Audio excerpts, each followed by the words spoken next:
Vocês já se perguntaram o que precisa acontecer para uma mulher que prometeu a vida para Deus, uma noiva de Cristo, jogar tudo pro alto? A resposta para mim tem nome e sobrenome. E usava batina. O problema é que até hoje, mais de 10 anos depois, eu ainda não sei dizer se ele era um homem de Deus ou a encarnação do próprio diabo. Vocês precisam entender uma coisa. E isso é o mais importante de tudo, para que a minha história faça algum sentido. Eu era feliz. Feliz de verdade, com todas as letras. Não era uma felicidade de Instagram, aquela que a gente monta para mostrar para os outros. Era uma felicidade silenciosa, que morava dentro de mim, quentinha e constante. Hoje, quando eu paro para pensar na irmã Cecília, que era como eu me chamava, eu sinto uma saudade que chega a doer no peito. Saudade daquela certeza, daquela paz que eu achava que era inquebrável. Minha jornada para a vida religiosa começou cedo. Eu tinha 22 anos e morava em Belo Horizonte, uma cidade grande, barulhenta, cheia de gente correndo para todo lado. Eu tinha uma vida que muita gente ia chamar de normal. Fazia faculdade de letras, tinha uns paqueras aqui e ali, saía com as amigas, mas sentia um vazio. Um buraco que nada parecia preencher. Era um sentimento de que eu estava sempre correndo, na direção errada. Foi numa missa de domingo numa igrejinha antiga no centro da cidade que eu senti o chamado. Não foi uma voz do céu, nada cinematográfico assim. Foi uma sensação. Uma paz imensa que desceu sobre mim enquanto o coral cantava. E eu soube, com uma clareza que nunca tive para mais nada na vida, que o meu lugar era ali. Não naquela igreja, mas servindo a Deus de corpo e alma. Minha família, claro, achou que era coisa de momento. Minha mãe chorou por uma semana inteira. Meu pai, mais prático, achou que era um desperdício eu largar a faculdade. Mas eu estava decidida. 6 meses depois, eu estava batendo nos portões do convento das Irmãs da Divina Providência. Um lugar mais afastado, cercado por natureza. A minha vida lá dentro era uma rotina que, vista de fora, podia parecer um tédio mortal. Mas para mim, era a mais bela das canções. Nossos dias começavam antes do sol nascer, por volta das 5 da manhã. O primeiro som que eu ouvia era o sino. Um som grave e solene que não era um alarme chato, mas um convite. A gente se levantava no escuro, o chão de pedra sempre gelado nos pés descalços, e ia para a capela para as matinas, a primeira oração do dia. Éramos umas 15 freiras, todas vestidas com o mesmo hábito, todas com o mesmo sono no rosto, mas todas ali, juntas. Cantar os salmos naquela capela escura, com a única luz vindo das velas no altar, era como afinar a alma para começar o dia. A sua voz se juntava com a das outras e virava uma coisa só, uma onda de som que parecia levar nossas preces direto para o céu. Depois da oração tinha o café da manhã. Simples, sempre. Um pão, uma fruta, um café com leite. Mas comido em silêncio. Um silêncio que não era constrangedor. Era um silêncio de comunhão. Cada uma ali, no seu lugar, agradecendo pelo alimento. Era o oposto do caos dos cafés da manhã na casa dos meus pais, com a TV ligada e todo mundo falando ao mesmo tempo. Ali, eu aprendi a saborear a comida e o silêncio. Meu trabalho, minha labora, era a biblioteca. Ah, a biblioteca! Era o meu paraíso particular. Um salão enorme com pé direito alto e prateleiras de madeira escura, que iam até o teto. Cheirava a papel antigo, cera de abelha e um pingo de mofo. Um cheiro que para mim era perfume. Minha tarefa era cuidar dos livros. Eu passava horas limpando, catalogando, restaurando páginas rasgadas com uma cola especial que a gente mesma fazia. Eu conhecia cada livro ali, desde as Bíblias antigas, com aquelas letras desenhadas à mão, Até os livros de filosofia e poesia que alguma alma caridosa tinha doado há mais de 100 anos. Eu amava o silêncio daquele lugar, quebrado apenas pelo barulho das minhas sandálias, no assoalho ou pelo virar de uma página. Era um trabalho de paciência, de cuidado. Eu sentia que estava preservando a história, protegendo o conhecimento. Naqueles momentos eu não sentia falta de nada do mundo lá fora. Não sentia falta de celular, de notícia, de fofoca.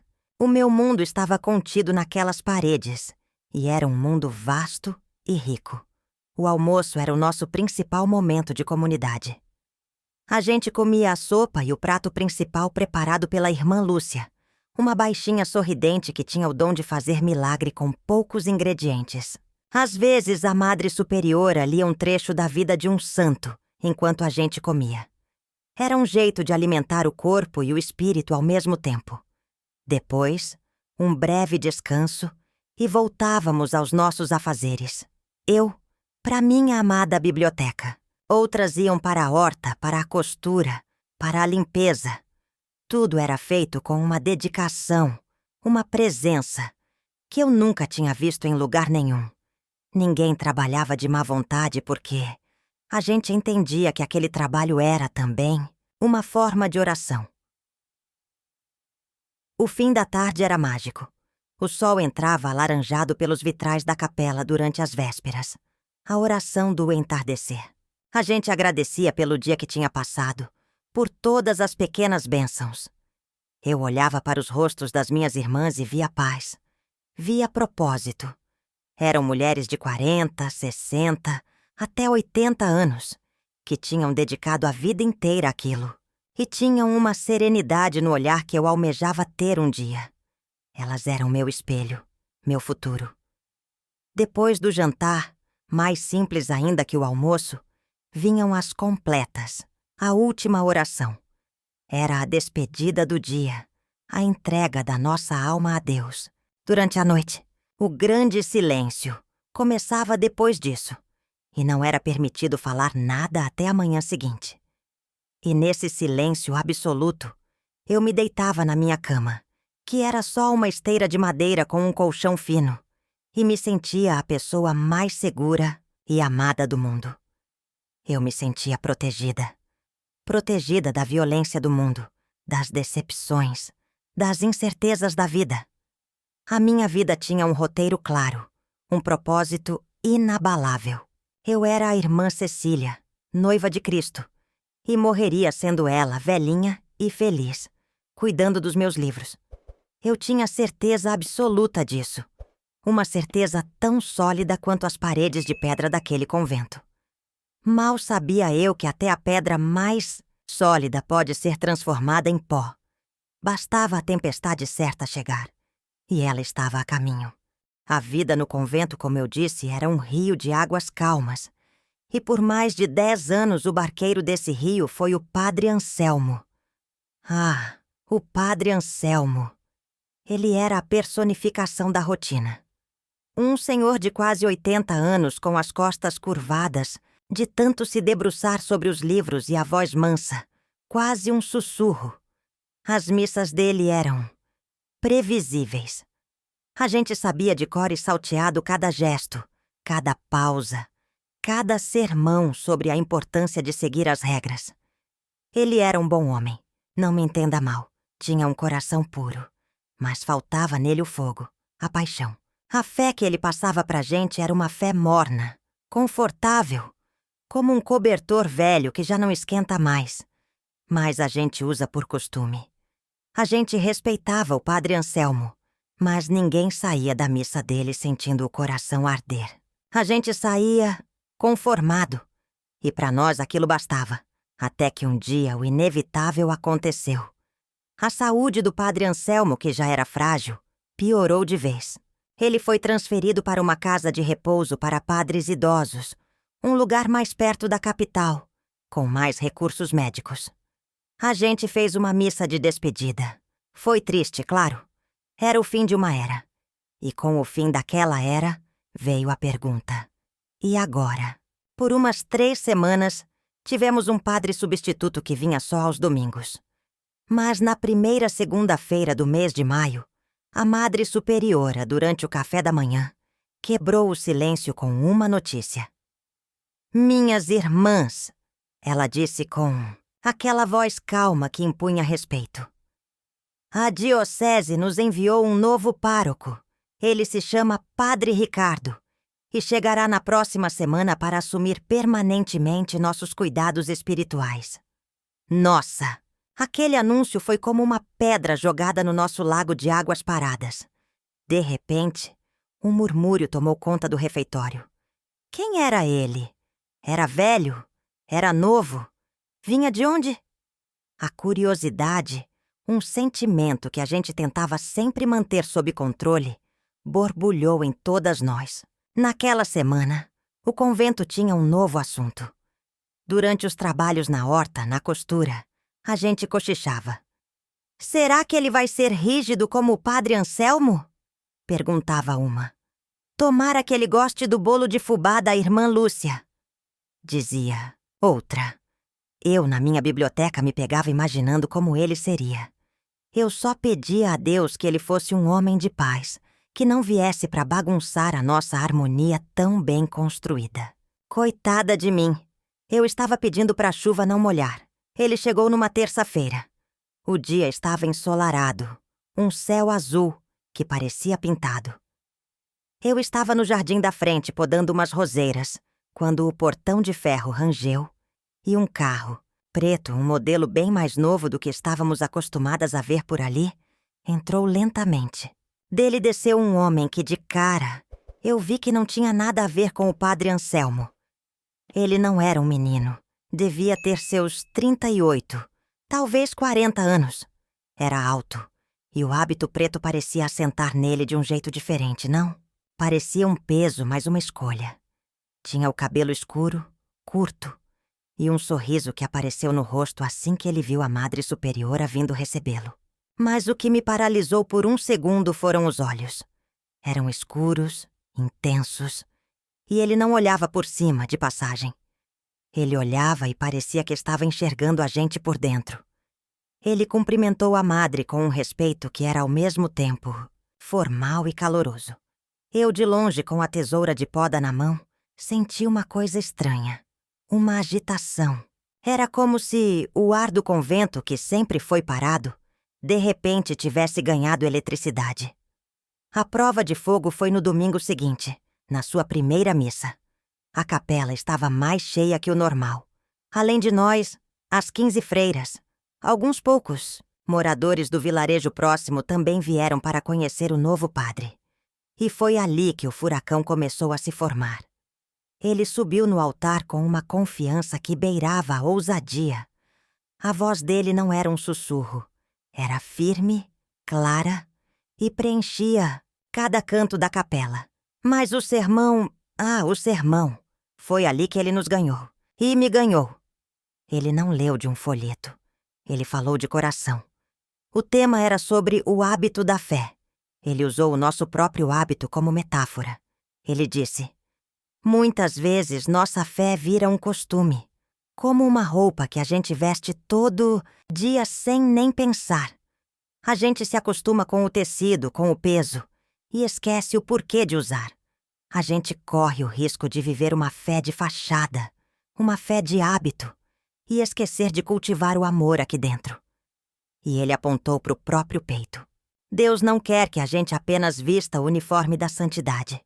Ele quer que a gente sinta o calor da sua presença. Ele quer um coração que queima, não uma alma que apenas cumpre tabela. Enquanto ele falava, ele andava pelo altar, gesticulava. Olhava nos olhos de cada uma. Eu nunca tinha visto um padre fazer aquilo.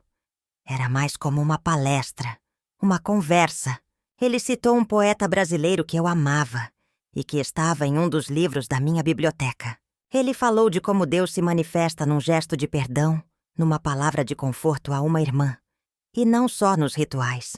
Eu olhei ao redor. A irmã Lúcia, a cozinheira, estava com os olhos cheios de lágrimas, balançando a cabeça em concordância. A irmã Inês, a mais velha e ranzinza de todas, que costumava dormir nos sermões do padre Anselmo, estava na beirada do banco, com o queixo caído. Até a Madre Superiora tinha um leve sorriso no canto da boca. Ele tinha conseguido em 20 minutos o que o padre Anselmo não conseguiu em 20 anos. Ele nos fez sentir. Ele nos acordou. Ao final da missa, ele ficou na porta cumprimentando a todos. Quando chegou a minha vez, eu baixei os olhos, como era o costume. "A bênção, Padre Ricardo", eu disse baixinho. Ele pegou na minha mão. A mão dele era quente e firme. "Deus a abençoe, irmã." "Cecília", eu respondi, ainda sem olhá-lo. "Cecília", ele repetiu, e eu senti que ele estava sorrindo. Um belo nome. A santa padroeira da música. Espero que a minha voz não a tenha desagradado. Eu, finalmente, levantei o olhar e dei de cara com aqueles olhos intensos. Corei na hora. "De forma alguma, padre. Foi um belo sermão." Ele sorriu de novo. Um sorriso que parecia guardar um segredo. "Que bom. Fico feliz." E então se virou para a próxima irmã. Aquilo não durou nem 30 segundos. Mas quando eu voltei para o meu quarto naquela noite e o convento mergulhou no seu grande silêncio, minha mente não silenciou. Ela repassava cada palavra, cada gesto, cada olhar daquele homem. Eu senti uma pontinha de euforia, de novidade, uma alegria por finalmente ter um guia espiritual que nos inspirava. Mas lá no fundo, bem no fundo, debaixo de toda aquela admiração, tinha um outro sentimento, um arrepiozinho gelado que eu não sabia nomear. Era o pressentimento que a gente tem quando o céu fica escuro de repente e o vento começa a soprar mais forte. O pressentimento de que a calmaria tinha, oficialmente, acabado. O furacão tinha chegado e ele tinha nome: Padre Ricardo. Depois daquela primeira missa, a presença do Padre Ricardo se tornou uma constante, não só no convento, mas principalmente nos meus pensamentos. A admiração inicial, aquela que era compartilhada por todas as 15 irmãs, começou a tomar uma forma diferente para mim, uma forma mais pessoal, mais perigosa. E o palco principal para essa transformação foi o meu santuário particular, a biblioteca. Tudo começou umas 2 semanas depois da chegada dele. Eu estava no meu trabalho de sempre, tirando o pó de uma prateleira alta, completamente imersa, no meu silêncio quando ouvi um pigarro educado. Levei um susto e quase caí da escada. Era ele parado na entrada com um sorriso leve no rosto. "Desculpe o susto, irmã Cecília. Não queria interromper sua paz." Eu desci da escada, ajeitando o hábito, sentindo meu rosto queimar. "Não se preocupe, padre. O senhor deseja algum livro?" Ele entrou, caminhando devagar, passando os dedos na lombada dos volumes. "Na verdade", ele disse, "eu sempre amei bibliotecas. O cheiro, o silêncio, é um dos poucos lugares no mundo onde o tempo parece respeitar a sabedoria." Ele parou na minha mesa, onde eu estava catalogando umas doações novas. Ele não olhou para os livros, mas para a minha caligrafia, nos cartões de registro. "Sua letra é muito bonita, firme, delicada. Diz muito sobre uma pessoa." Ninguém nunca tinha reparado na minha letra. Ninguém nunca tinha elogiado uma coisa tão pequena, tão minha. Naquele dia, a gente conversou por quase 1 hora. Ele me contou que também tinha estudado letras por 2 anos antes de entrar no seminário. Falamos sobre poesia, sobre a estrutura dos romances, sobre a filosofia de Santo Agostinho. Ele me tratava como uma igual, uma intelectual. Ele não me via como uma freira que só sabia rezar. Ele via uma mulher que pensava. E, meu Deus, como aquilo era inebriante. Foi a primeira dose de um veneno que eu tomei, achando que era remédio. Daí, pra frente, as visitas dele se tornaram rotina. 1 vez, 2, às vezes 3 vezes por semana, ele aparecia na biblioteca. A desculpa era sempre um livro, uma pesquisa para um sermão. Mas as nossas conversas iam muito além. Ele começou a fazer perguntas mais pessoais, sempre com um tom de preocupação pastoral, o que me deixava completamente desarmada. Irmã Cecília, ele dizia se sentando na cadeira em frente à minha mesa. Eu vejo uma alma muito profunda em você, mas às vezes, almas profundas guardam grandes solidões. Você se sente sozinha aqui? A pergunta me pegou de surpresa. Eu nunca tinha pensado em mim como sozinha. Eu tinha Deus, eu tinha minhas irmãs. Mas o jeito que ele perguntou fez uma sementinha de dúvida brotar. Será que eu era, no fundo, sozinha? Ele começou a me enxergar de um jeito que me assustava e me fascinava. Um dia estávamos olhando um livro de arte sacra, um volume pesado, e nossas mãos se tocaram sem querer quando fomos virar a página. Foi um toque de um segundo. Nada demais. Mas para mim, foi como um choque elétrico. Eu puxei minha mão como se tivesse tocado em fogo. Ele não se moveu. Apenas me olhou com aqueles olhos intensos e disse em voz baixa: "Não precisa ter medo, Cecília." Ele usou meu nome de batismo. Não o Irmã Cecília. Só Cecília. Aquilo ecoou na minha cabeça o resto do dia, o resto da semana. O confessionário se tornou o nosso lugar mais íntimo e confuso. Eu ia para confessar meus pecados. E o meu maior pecado estava se tornando ele. Os pensamentos que eu tinha, a ansiedade com que eu esperava suas visitas, a alegria boba que eu sentia quando ele me elogiava. Eu me ajoelhava ali, na escuridão, e dizia: "Padre, acuso-me de ter pensamentos de vaidade e de me sentir apegada a coisas mundanas." E ele, do outro lado da treliça, guiava a conversa para um lugar perigoso. "E que pensamentos são esses, minha filha? Deus nos fez humanos. Sentir não é pecado. Pecado é se fechar para a vida que ele nos deu. O que você sente quando conversamos?"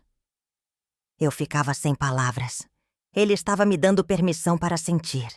Ele me absolvia dos pecados que ele mesmo estava provocando. Eu saía do confessionário mais leve por ter sido perdoada, mas infinitamente mais pesada pela confusão que ele criava. Ele me isolou sem que eu percebesse. As conversas com as outras irmãs começaram a parecer banais. Elas falavam da horta, do tempo, de uma dor nas costas. E eu tinha na cabeça debates sobre Dostoiévski e confissões sobre a natureza da solidão. Eu me senti superior, especial. Eu tinha uma conexão com o padre que nenhuma delas tinha. E essa sensação de ser a escolhida era um afago direto no ego. Uma parte de mim que eu nem sabia que existia ou que deveria ter sido morta quando eu vesti o hábito. Ele começou a me presentear, sempre de forma sutil. Um dia ele apareceu, com um livro de poemas da Adélia Prado. "Eu estava lendo e me lembrei de você", ele disse, me entregando-lhe o volume. "Não conte à Madre Superiora. Ela pode achar que é leitura profana demais." Aquele segredo entre nós foi como uma corrente. Me prendia a ele. Eu guardava o livro debaixo do meu colchão como se fosse um tesouro proibido. Lia os poemas à noite, com a luz de uma lanterninha, e sentia cada verso falando diretamente comigo. Minha vida virou uma gangorra. Quando eu estava com ele, eu me sentia a mulher mais inteligente, interessante e viva do mundo. Ele me curava de uma solidão que eu nem sabia que sentia. Mas quando eu estava sozinha no meu quarto, a culpa me esmagava. Eu olhava para o crucifixo na parede e sentia vergonha. Eu era uma noiva de Cristo e estava ansiosa pela atenção de um homem. Um homem que, por acaso, era um padre. Eu rezava. Eu pedia a Deus para tirar aquilo de mim. Mas no dia seguinte, quando eu ouvia os passos dele no corredor da biblioteca, meu coração disparava de novo. Eu estava viciada na atenção dele, naquelas conversas. Eram conversas que, na superfície, curavam a minha alma, mas que, na profundidade, estavam envenenando minha vocação. Eu já não sabia mais dizer onde terminava o guia espiritual e onde começava o homem.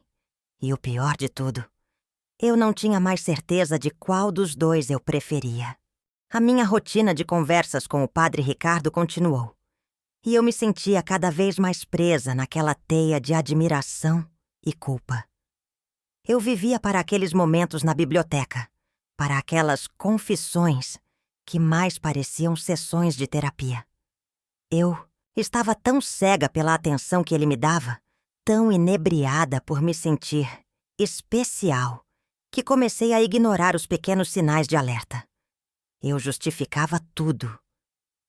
Se ele era um pouco impaciente com uma das irmãs mais idosas, eu pensava: é que ele é muito dinâmico, o ritmo dele é outro. Se ele fazia uma piada que soava um pouco arrogante, eu dizia a mim mesma: é só o jeito dele, ele é muito inteligente.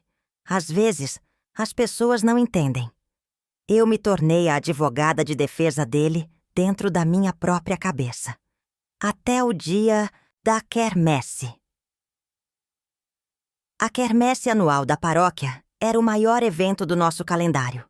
Era um momento de festa, de quebrar a rotina, e que trazia a comunidade para dentro dos muros do convento. Durante 2 semanas, a gente viveu uma agitação gostosa. Irmã Lúcia e outras 2 irmãs passaram dias na cozinha, preparando os doces e salgados. Outras de nós, inclusive eu, ficamos encarregadas de arrumar as prendas para a barraca da pescaria. Era uma bagunça organizada, e o Padre Ricardo era o maestro de tudo. Ele estava no auge de seu carisma.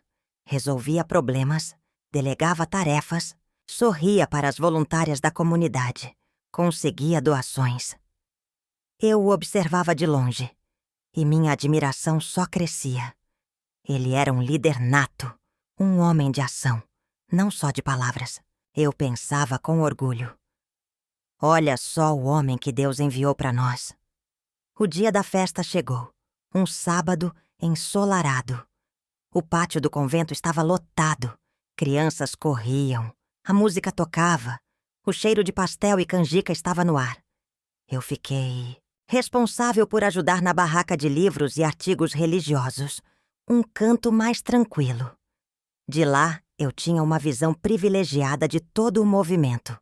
E eu via o Padre Ricardo em todo lugar, ora na boca do caixa conferindo o dinheiro, ora no microfone, anunciando o bingo, ora ajudando a carregar um saco de batatas.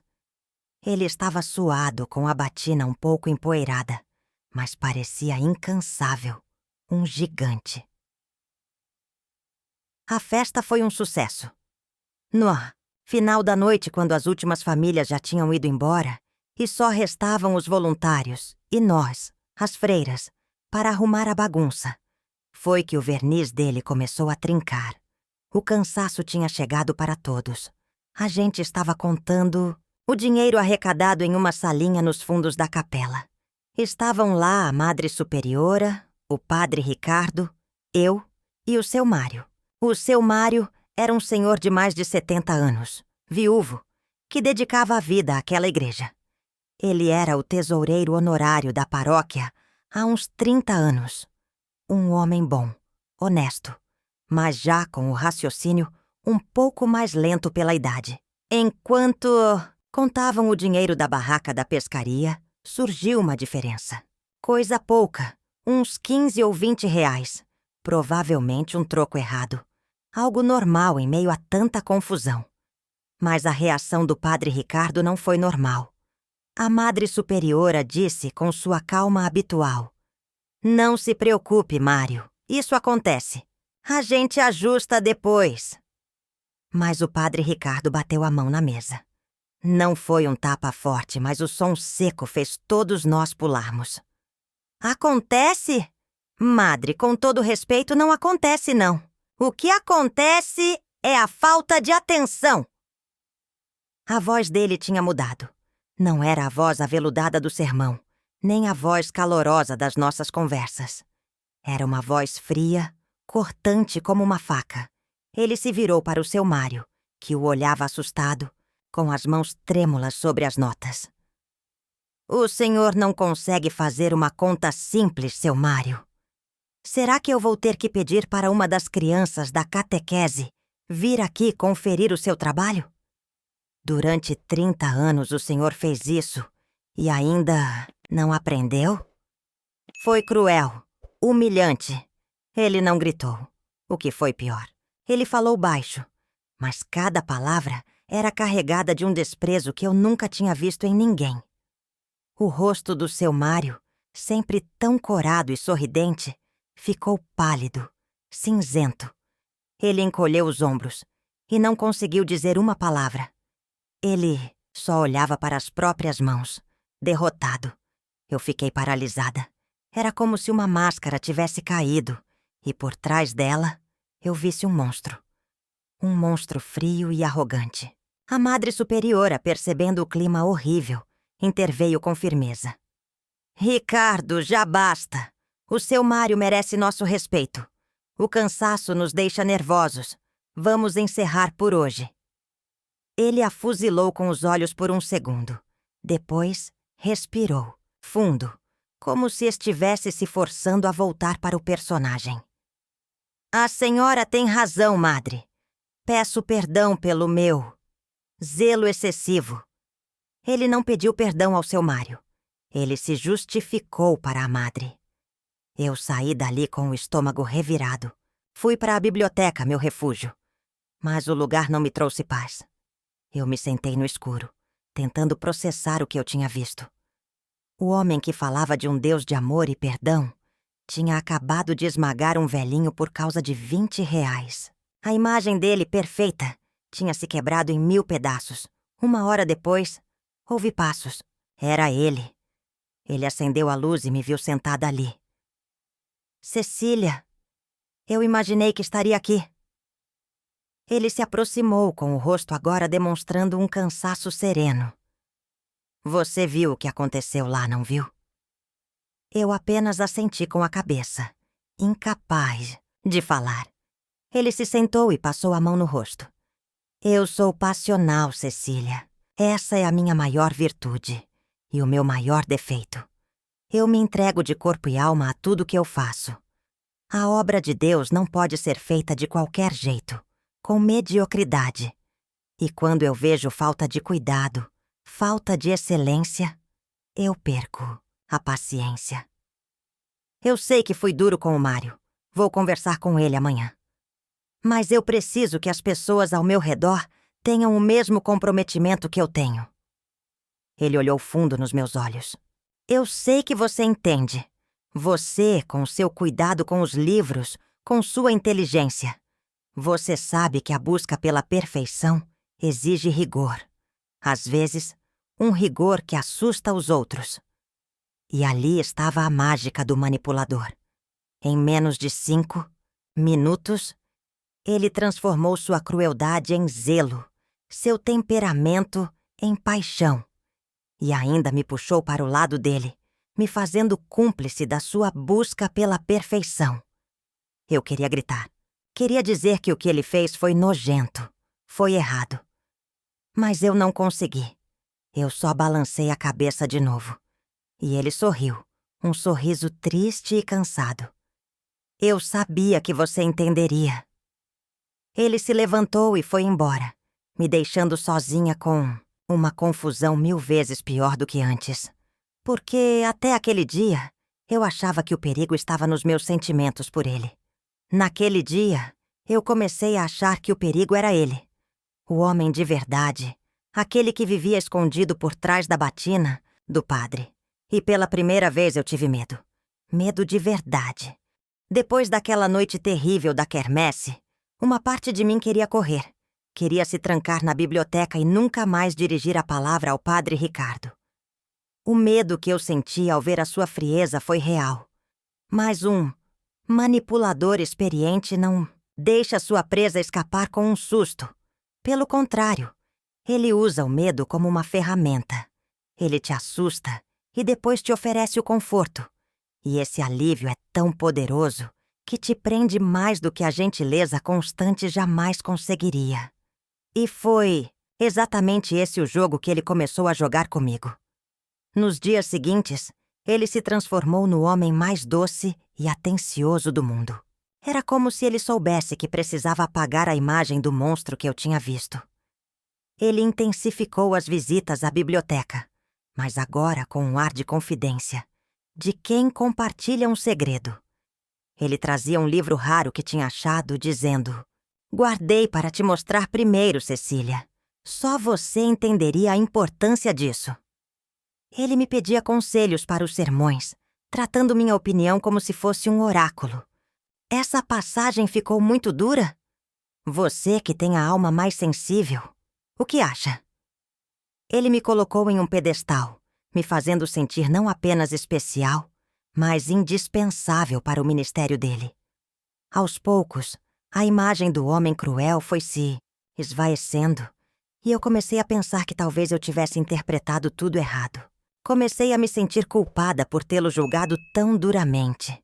E no momento em que ele sentiu que a minha guarda estava baixa, que eu estava segura de novo na admiração que sentia por ele, ele puxou o meu tapete. De um dia para o outro, o tratamento mudou. Ele parou de vir à biblioteca. Quando cruzava comigo nos pátios ou corredores, o sorriso caloroso tinha desaparecido. No lugar, um aceno formal com a cabeça e um "Irmã Cecília", dito num tom seco, profissional, como se eu fosse apenas mais uma das 15 freiras. A porta que ele tinha aberto para mim, aquele mundo de conversas e segredos, foi fechada na minha cara sem nenhuma explicação. A primeira semana de silêncio foi de confusão. A segunda foi de puro pânico. A minha mente, que antes se ocupava com Deus e com os livros, agora só tinha uma pergunta que girava sem parar, 24 horas por dia. O que eu fiz de errado? Eu repassava cada uma das nossas últimas conversas, cada palavra, cada gesto. Será que eu disse algo que o ofendeu? Será que meu olhar demonstrou mais do que devia? A ansiedade era uma coisa física. Eu sentia um nó permanente na garganta. Perdi o apetite. O sino das 5 da manhã, que antes era um convite à paz, se tornou o início de mais um dia de angústia, de esperar por um sinal dele que nunca vinha. O convento inteiro se tornou um palco para a minha tortura. Cada vez que a Madre Superiora me chamava, eu gelava, achando que ela ia falar sobre alguma queixa dele. Cada risada das outras irmãs parecia uma zombaria ao meu estado patético. Eu estava completamente isolada na minha miséria, porque era uma dor que eu não podia confessar a ninguém. Como eu poderia dizer à irmã Lúcia, com seus 70 anos de devoção, que a minha alma estava em crise porque o padre tinha parado de me elogiar? Era vergonhoso, era humilhante, era a prova de que eu estava completamente perdida. E então, quando eu estava no fundo do poço, convencida de que eu tinha estragado tudo e o perdido para sempre, ele voltava. Depois de quase 3 semanas desse tratamento de silêncio, eu estava no jardim, fingindo cuidar das roseiras, mas na verdade só remoendo minha tristeza. Ele se aproximou devagar. Meu corpo inteiro se retesou. "Cecília", ele disse com a voz baixa. Eu não me virei. "Eu te devo uma explicação." Continuei de costas, arrancando umas folhas secas com mais força do que o necessário. Ele continuou, e sua voz era a de um homem sofrendo. "Perdoe o meu distanciamento. Eu precisei me afastar. Precisei rezar muito." Ele fez uma pausa, e eu me virei lentamente. Os olhos dele tinham uma aparência de cansaço, de angústia. A nossa conexão, Cecília. A sintonia das nossas almas. É algo muito poderoso. E, para ser honesto, ela me assustou. Eu sou um padre. Meu caminho é outro. E a intensidade do que sinto quando conversamos me fez questionar minha própria força. Eu não me afastei de você por raiva. Eu me afastei porque precisei levar nós para os pés de Deus e pedir clareza e força. Foi a jogada de um gênio. Com aquele discurso, ele se isentou de toda a crueldade. Ele não era um manipulador, que me deu um gelo. Ele era um mártir sofrendo por uma conexão espiritual tão forte que ameaçava sua vocação. Ele não só tirou a culpa de si, como a transformou em prova da nossa especialidade. E, claro, jogou a responsabilidade em mim, na minha alma, na minha inteligência que o tocavam tão profundamente. A onda de alívio que me atingiu foi tão avassaladora que minhas pernas fraquejaram. Ele não me desprezava. Pelo contrário, ele se importava tanto, era tudo tão intenso, que ele precisou fugir. Naquele momento, toda a dor das últimas semanas foi esquecida. Eu só sentia uma gratidão imensa por ele ter voltado, por ele ter se aberto daquela forma. E ali, o ciclo vicioso se cimentou. Passaríamos 1 ou 2 semanas numa sintonia maravilhosa, com conversas profundas e olhares cúmplices. E então, sem aviso, ele me jogava no porão do silêncio e da indiferença, me deixando em pânico. E quando eu já estava quase sem fôlego, ele me resgatava com outra justificativa nobre e comovente. Eu vivia em uma montanha-russa emocional, e ele tinha o controle total do carrinho. Ele me ensinou a ter fome da sua atenção, e depois se tornou meu único alimento. Eu já não vivia mais para Deus. Eu vivia e respirava em função do próximo gesto do Padre Ricardo. Se o tópico anterior foi sobre o jogo que ele jogava, este é sobre o tabuleiro em chamas em que a minha alma se transformou. O jogo psicológico do Padre Ricardo foi um sucesso absoluto.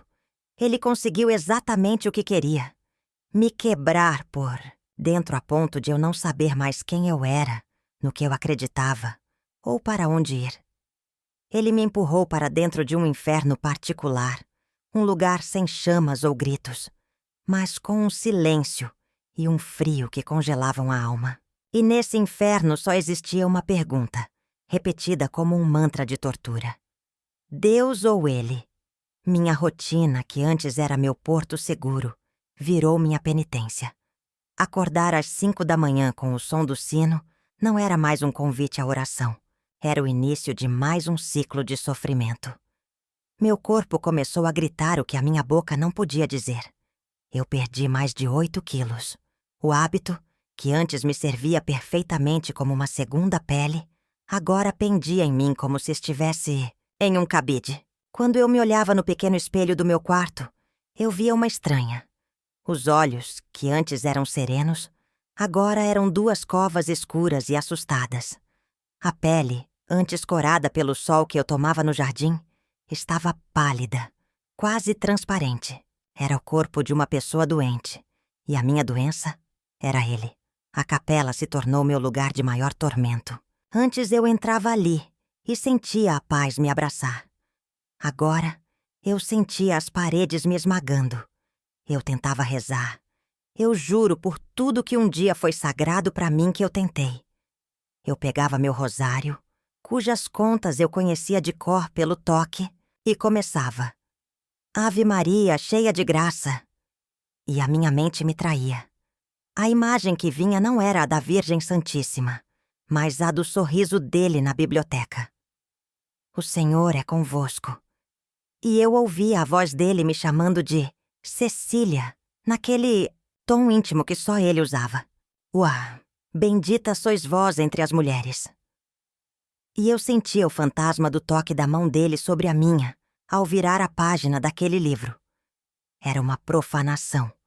Cada oração era uma batalha perdida. Minha fé estava sendo sistematicamente assassinada pelos meus próprios pensamentos. Eu olhava para o grande crucifixo de madeira escura que ficava sobre o altar e sentia uma mistura de raiva e desespero. Onde estava Deus em tudo aquilo? Era um teste? Se era um teste, eu estava sendo reprovada com notas vergonhosas. Era uma punição? Mas por qual pecado, se o sentimento tinha sido plantado em mim com tanta habilidade? Ou, a pior das hipóteses, Era apenas silêncio. Um vazio. A possibilidade de que eu tinha dedicado mais de 10 anos da minha vida a um diálogo que só existia na minha cabeça era tão aterrorizante que eu nem conseguia formular o pensamento por completo. A pergunta, Deus ou ele, começou a parecer injusta. Deus estava em silêncio. Ele estava presente, real, me consumindo. Não era uma competição. Era um massacre. Meu isolamento era total. As outras 15 irmãs viviam em um universo paralelo ao meu. Elas continuavam com suas vidas simples e cheias de propósito. Irmã Lúcia continuava a fazer seus bolos milagrosos. Irmã Inês continuava a resmungar das suas dores nas costas. E eu?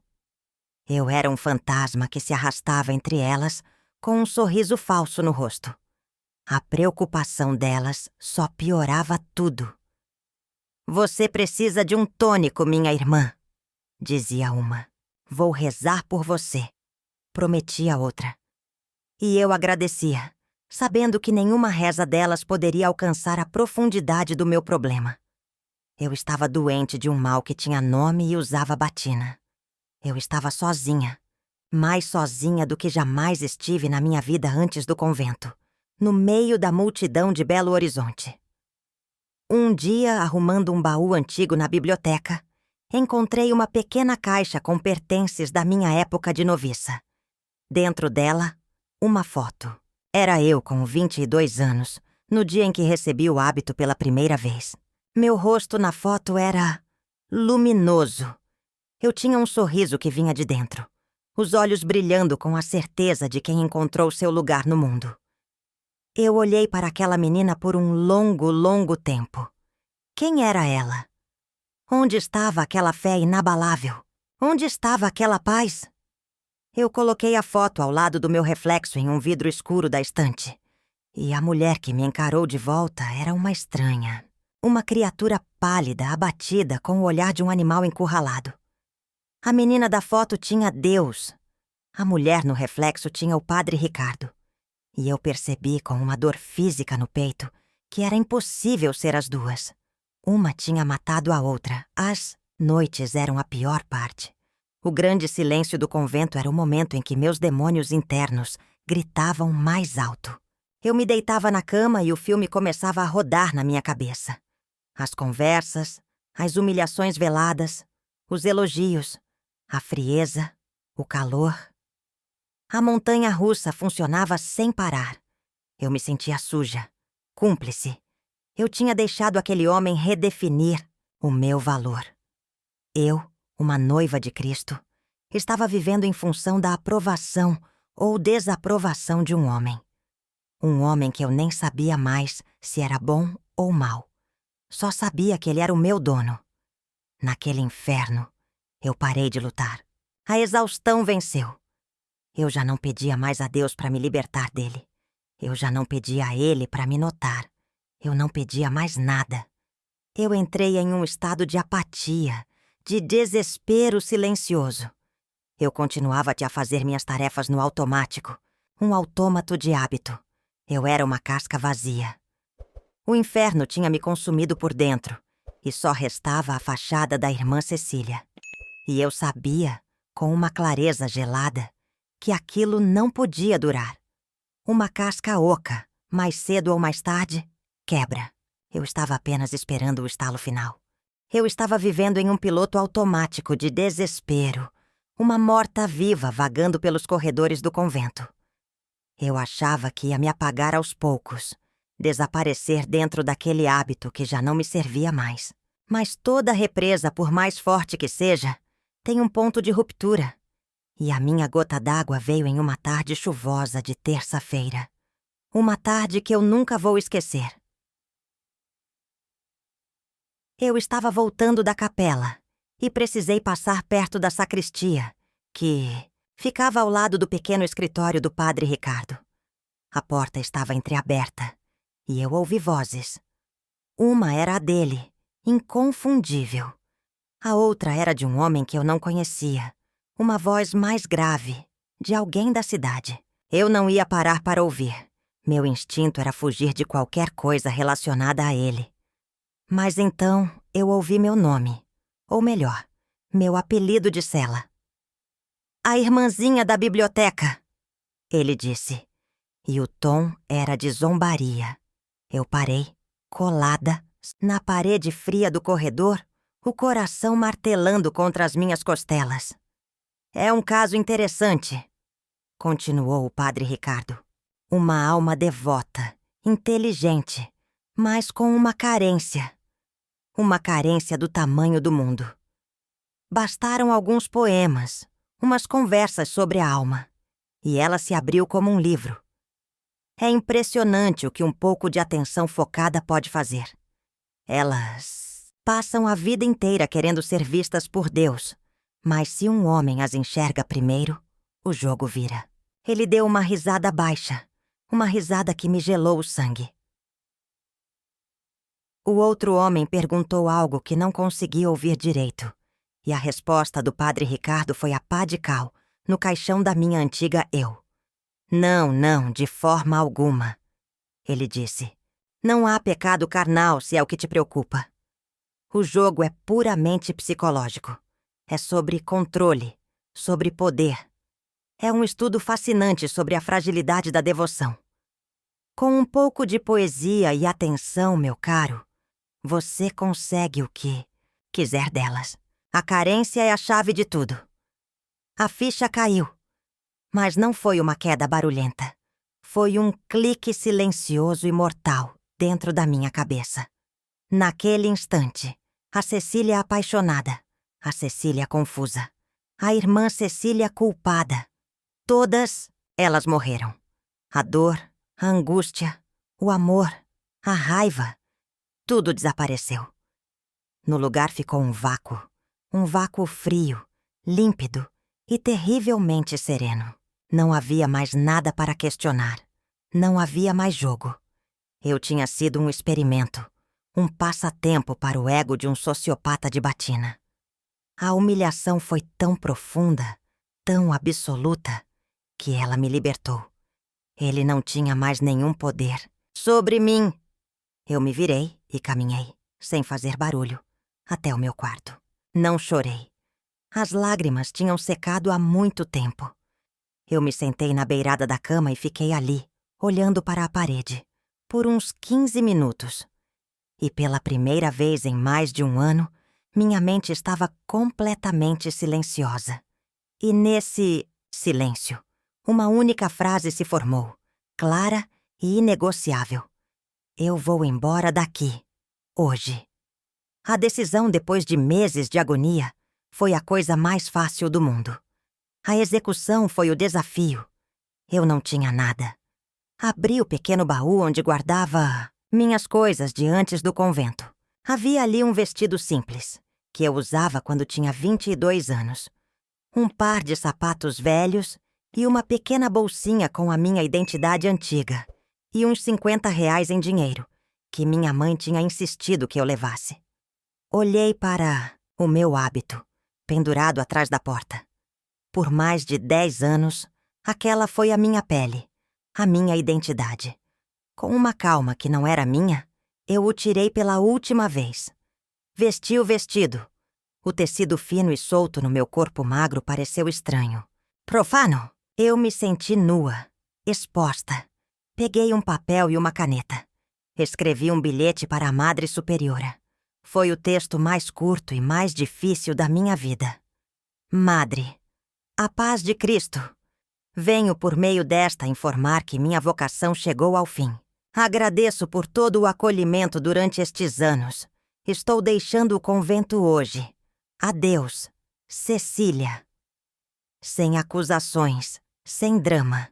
Explicar o que aconteceu seria dar importância demais a ele. Meu silêncio seria minha única e final dignidade. Deixei o bilhete sobre a cama e peguei minha bolsinha. Abri a porta e saí. O convento estava na sua rotina de fim de tarde. Passei pela irmã Lúcia, que sorriu para mim a caminho da cozinha. Acenei com a cabeça. Passei em frente à biblioteca e não senti nada. Era apenas um prédio com livros. Meu coração não estava mais lá. Fui direto à sala da Madre Superiora. Bati na porta. Entre, ela disse. Quando ela me viu ali de vestido com a bolsa na mão, seu rosto envelheceu 10 anos em 1 segundo. Ela se levantou. Ela sabia. Minha filha, o que é isso? Estou de partida, madre, eu disse, a voz firme. Deixei um bilhete no meu quarto. Ela olhou para mim, seus olhos sábios procurando respostas no meu rosto. É por causa dele, não é? Do padre Ricardo. Aquele foi o único momento em que minha calma vacilou. Eu respirei fundo. É por minha causa, madre. Eu respondi. E era a mais pura verdade. Eu me perdi aqui dentro. E eu preciso tentar me encontrar de novo. E o meu caminho não é mais este. Ela viu nos meus olhos que não havia nada a ser dito. Não havia argumento que me faria ficar. Ela caminhou até mim e, para minha surpresa, me deu um abraço. Um abraço de mãe. Deus te acompanhe, Cecília. O mundo lá fora é duro. Eu sei, respondi. Ela colocou uma pequena cruz de madeira na minha mão.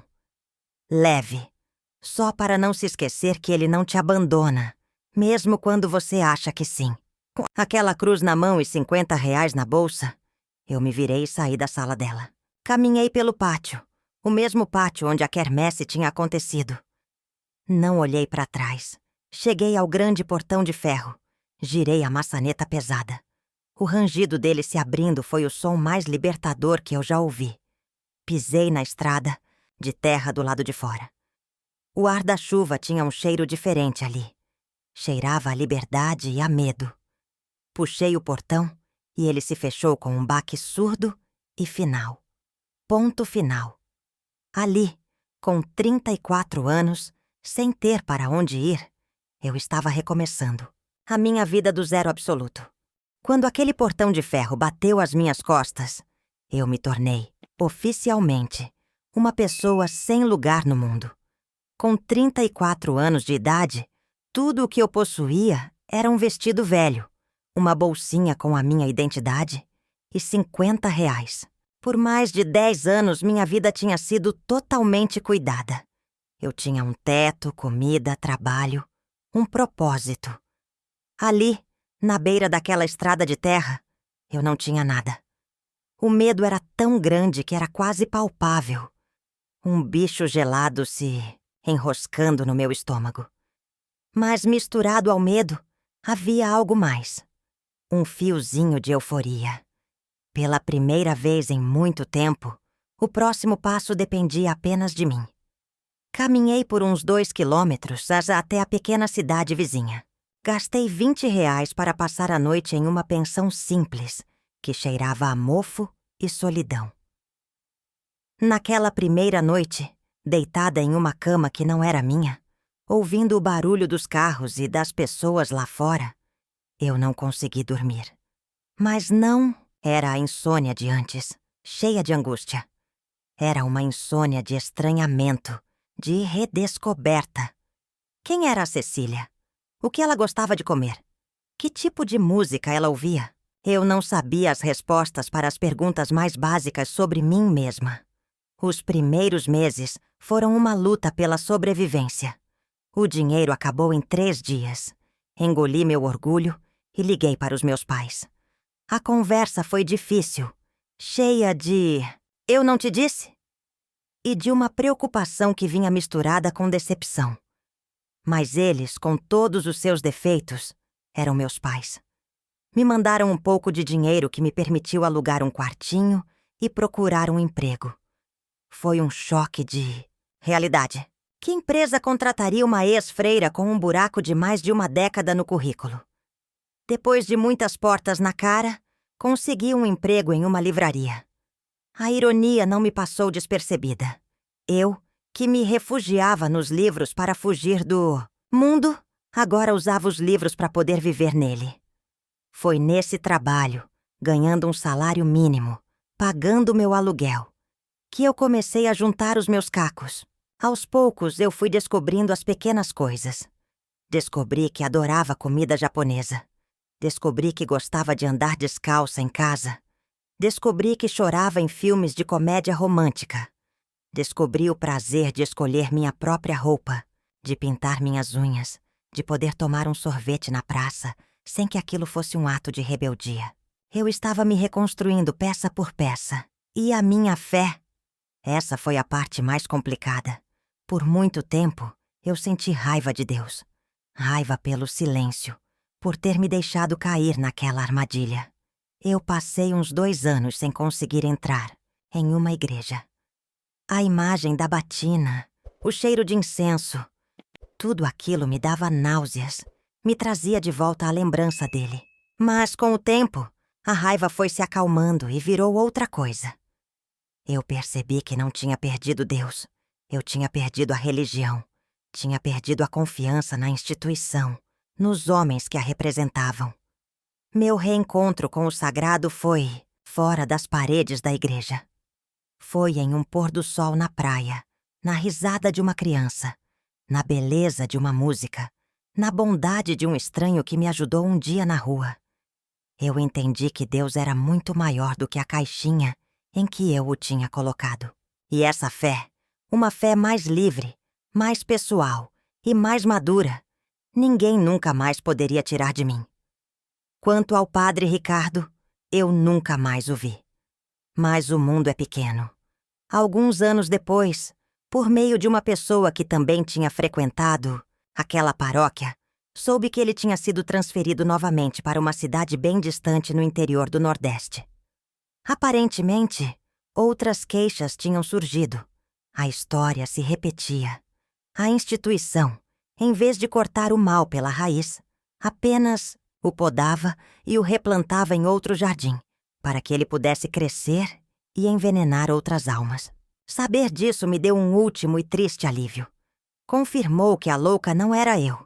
E isso me traz a pergunta original, o título desta história. Depois de tudo, de toda essa jornada de mais de 10 anos para me tornar a mulher que sou hoje, o que eu acho? Ele era um padre ou um demônio? Hoje eu digo que ele não era nem uma coisa, nem outra. A palavra padre é nobre demais para ele. Um padre é um pastor, um guia. Ele era o lobo, mas chamá-lo de demônio seria dar a ele uma importância sobrenatural que ele não merece. Seria transformá-lo em uma força grandiosa do mal. E ele não era grandioso. Ele era pequeno. Ele era um homem. Apenas um homem terrivelmente quebrado. Um narcisista com um ego ferido que encontrou no poder da batina o instrumento perfeito para alimentar suas vaidades e inseguranças. Ele era a prova de que a maior maldade do mundo não vem de chifres e tridentes, mas da fragilidade humana quando lhe é concedido poder sobre os outros. Mas, e aqui está a parte mais louca e mais curadora de tudo, eu também preciso admitir que, de uma forma muito torta, ele foi o catalisador da minha libertação. Se ele tivesse sido apenas um bom padre, eu provavelmente estaria no convento até hoje, vivendo uma vida de paz, mas uma paz que talvez fosse apenas a ausência de conflito, não a presença de plenitude. Se ele tivesse sido apenas um pouco falho, eu teria me adaptado. Mas ele foi tão extremo na sua manipulação, ele me levou tão fundo no poço, que a única saída era para cima e para fora. Ele me quebrou de forma tão completa que eu fui obrigada a me reconstruir do zero. Mas desta vez, em uma base que era só minha. Ele foi o anjo torto, o mensageiro do inferno que, sem querer, me mostrou o caminho para o meu próprio céu. Hoje, eu sou feliz. Uma felicidade real, com contas para pagar, com dias ruins, com incertezas. Mas uma felicidade minha, conquistada. Sou dona da minha história.